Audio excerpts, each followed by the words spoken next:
This is Carl at National RV Detroit. I'm going to walk you through this 2022 Salem Cruise Light travel trailer, model number 28VBXL. Okay, so this isn't a floor plan or a sales video, it's a how-to video. So I'm just going to show you some of the features and how they work, okay?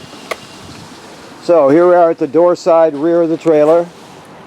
And you'll notice that you have regular scissor type stabilizers, but you also have another component to it, this yellow piece, which is called a strong arm. The thing to remember is you want this to be loose when you're raising and lowering the jack, right? You have one of those on each corner, obviously. But when you get the jacks down and it's stabilized the way you want it, then you can tighten this up, and it'll keep the inner tube from sliding through the outer tube, so it'll get rid of the forward and rearward movement, so it stabilizes it quite a bit better with the strong arm. So all you have to do is remember that you never raise or lower the jacks unless you've loosened that. Okay, and there's, like I said, one on each corner, of course. Okay, so you got a power awning with LED strip, outside speakers. This is the range hood vent right here. So you can see maybe you can see, I know it's dark in there, but there's a baffle right here, right? If you want to vent to the outside, you have to free up the baffle with your thumb or finger, right? So it flaps freely like this. You always do that when you're venting to the outside, otherwise obviously it won't vent to the outside without this baffle being open. So anytime you're going to do that, make sure you open the baffle. That's just your furnace vent. This is a cable or a TV out and some power to plug it in. This is the sprayer port here. You get a coiled sprayer with it. I'll show you that when we get to it. Okay. And the most common way to get water to the trailer, of course, is the city water hookup.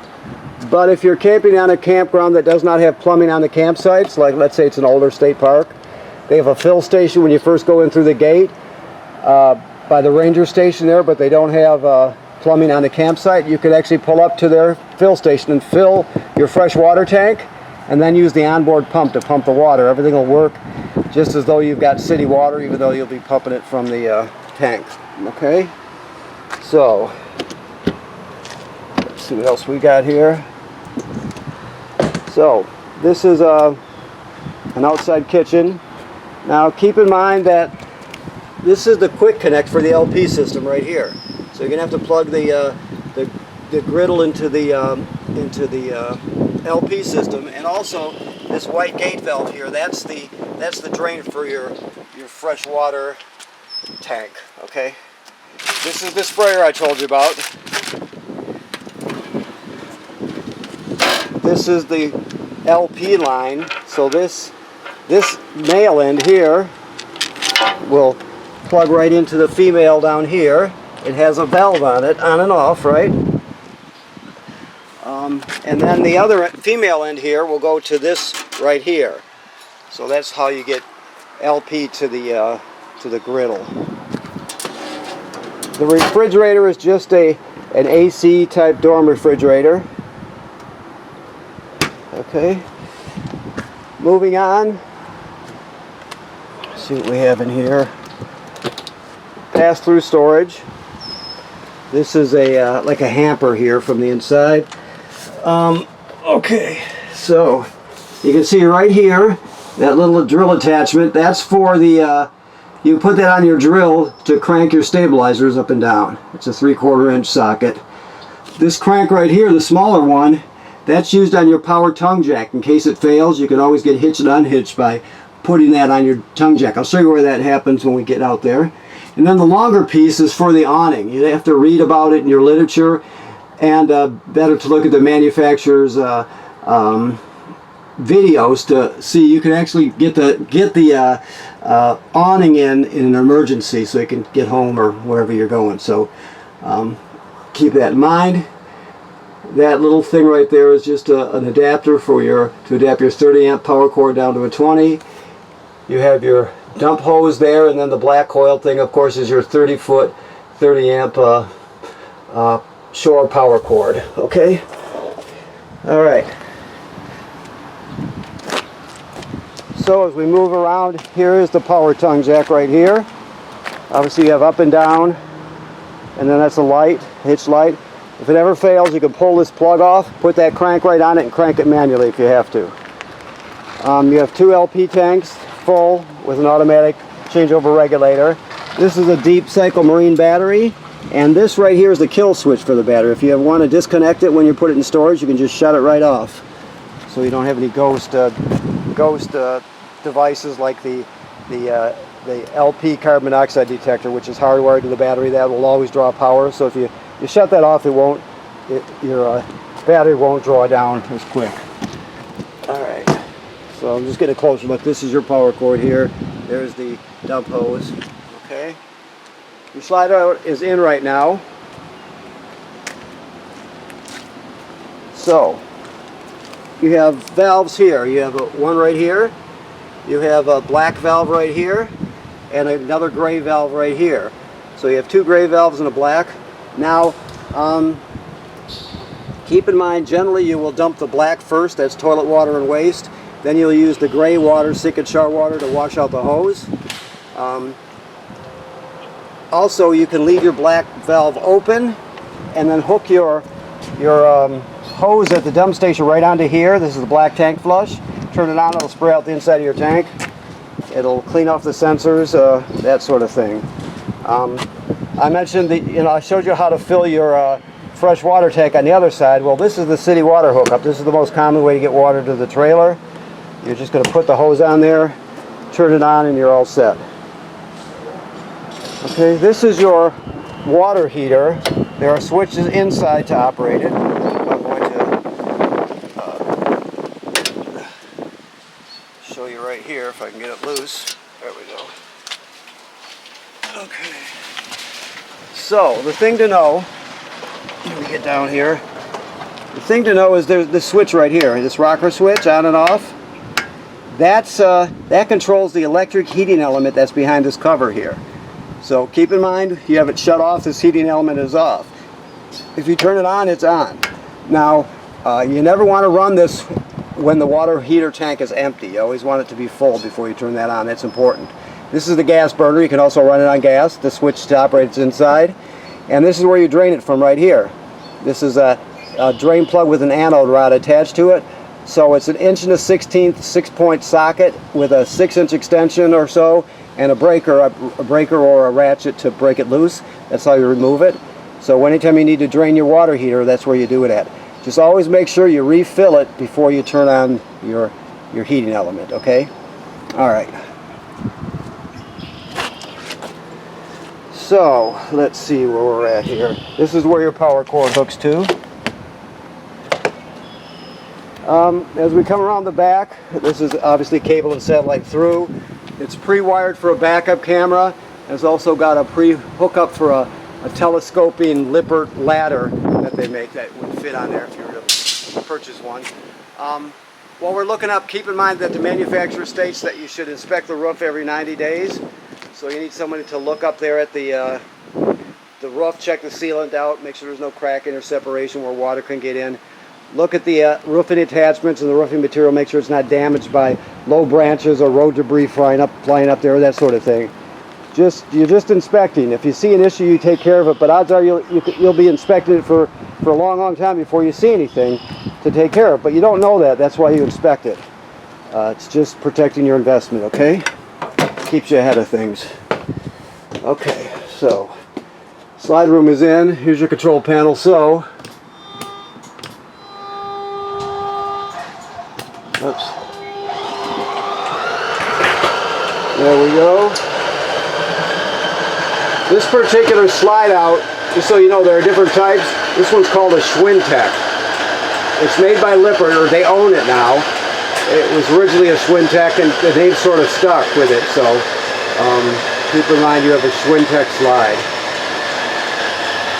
You can tell by the 2 tracks on each side of the slide out.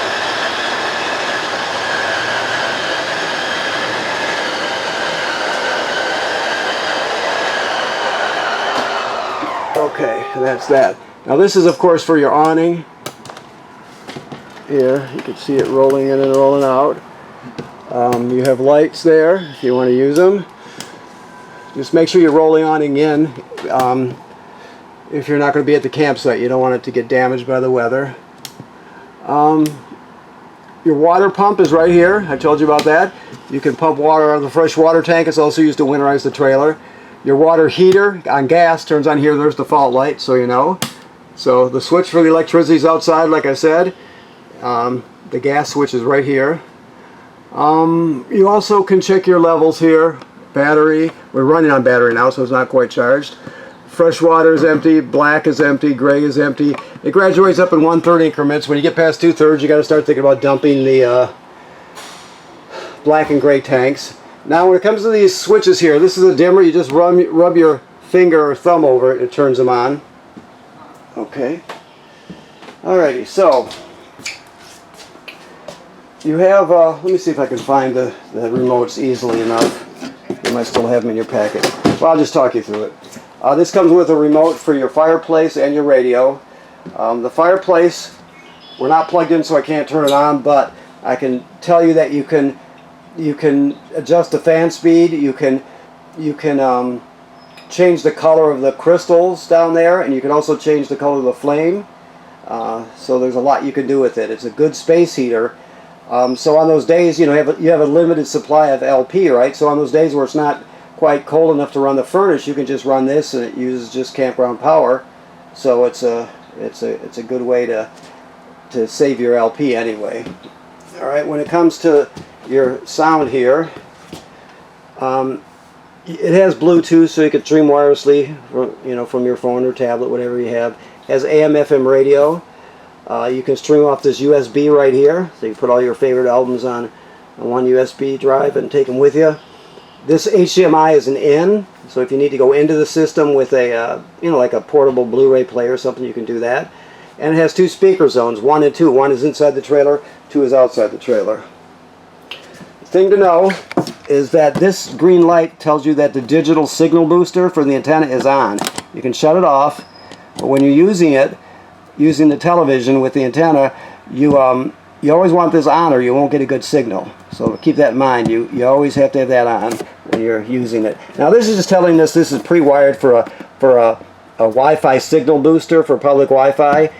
A router would attach here, and then there's an antenna that would attach to the roof. So if you're interested, you can go to their website and look at their different models. I don't know if they still have it, but they do have a model without an antenna. Just stay away from that. Always get the one with the models that have the antenna on the roof. That's important. Okay? Alright. So let's see here. Your keys are right here, hanging on the faucet. Microwave works like any other microwave. Your range hood vent here, or range hood I should say, is right here. Fan, light. If you're going to run the fan, make sure you open the baffles on the outside like I showed you.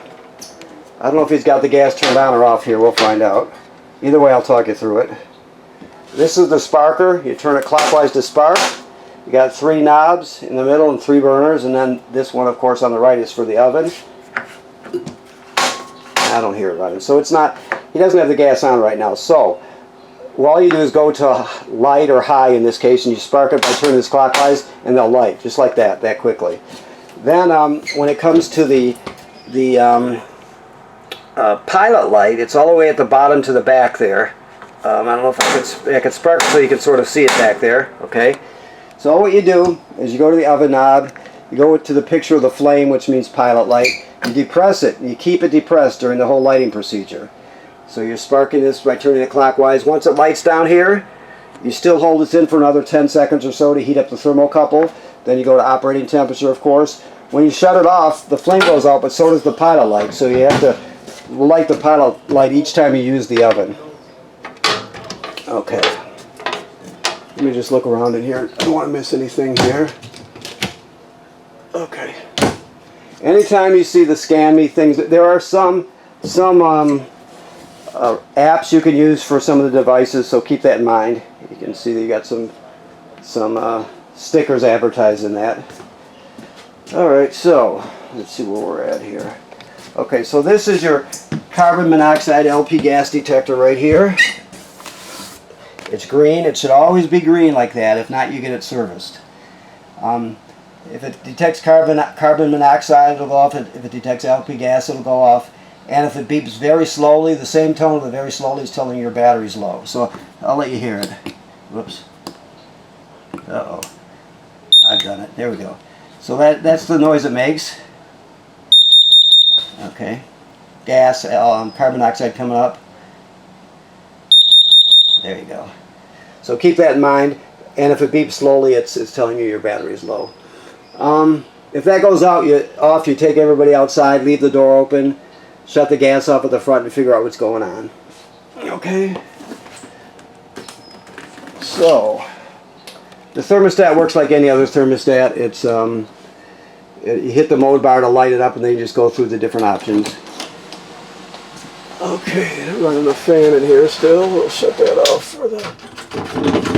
for us here. So this is a GFCI. All the plugs in the trailer are wired to a GFCI. So even the one on the outside. So if it pops, you're going to reset it inside here. Your shower works like any other shower. Your sink works like any other sink. The toilet has a flush pedal right here, as you can see. The black tank is directly below. The rule of operating is you have to have water and chemical in it before you use it. So the black tank's straight down there. No water is squirting out because we're not hooked up to water right now. So basically, after you hook up your water and your power at the campsite, you'll come inside, you'll put 1 dose of chemical in the bowl. Then you'll step on the pedal, water will become swirling out and wash the chemical right down in there. And you hold it down long enough to put at least a gallon of water in the tank below. And then you're all set to use it. You never use it dry because the smell will be terrible and it can get clogged up also. So keep in mind, you always want to put chemical and water in there before you use it. Alrighty. See what we got back here. Okay, so looks like you're still prepping this a bit. You have a bunk up here. You have this bunk here. This couch, which will clean that off. She'll clean it off. It folds out into a bed anyway. Also, this device here is the power converter. So what this does, it converts AC to DC power. So basically, when you're plugged in, it'll take AC power. Here's the circuit breakers for the AC side right here, and the regular 120 amp circuit breakers like you'd see at home. And they're all labeled. So then the power's converted to 12 volt DC on this side. You see you got 12 volt fuses here. And they're labeled. That's where the 12 volt comes from. Also, this is a battery tender. So it'll sense how much energy your battery needs up front and always keep it charged up for you.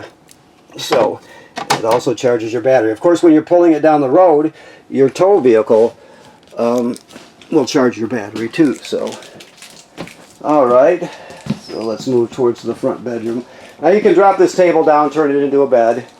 This jackknife's flat, so you can turn it into a bed. There's a lot of sleeping area in this trailer, of course.